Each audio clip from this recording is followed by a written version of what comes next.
Thank you very much, Mr. Tannock. Now for 2 minutes, Mrs. Schaake.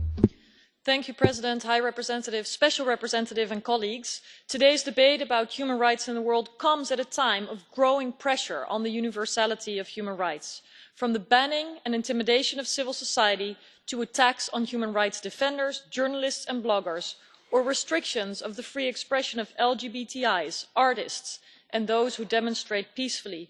The list is long and requires clear pushback that involves more leadership from Europe. It is difficult to be proud of Europe when we watch Aleppo fall and bombardments by Russians and Assad's planes being rewarded, when refugees fleeing this atrocious war are being fenced off and international law and human rights are discarded when they get in the way of counter-terrorism efforts or quote unquote managing migration. It is now more important than ever for us to stand unequivocally for the very values upon which our open societies are based and give meaning to those values globally. That means a more forceful and credible stance for the importance and respect for human rights. Young women such as the Sakharov Prize winners who courageously fight the horrible violence caused by Daesh have fled to Europe.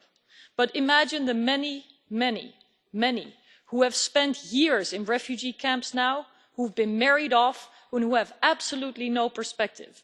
What will we tell them? We cannot be complacent and must make sure that Europe remains a beacon of freedom, a safe haven for free thinkers and a meaningful representation of what universality of human rights is actually about. It is not only the right thing to do, but it is in our self-interest to offer perspectives for people who need them so desperately, such as in North Africa and the Middle East.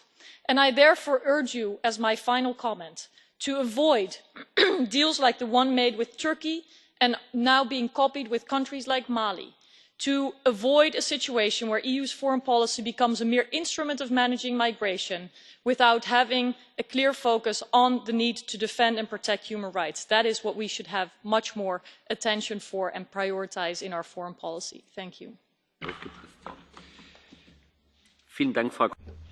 Thank you very much, Mrs. Schaake. Now, for 2 minutes, Mrs. Vergiat.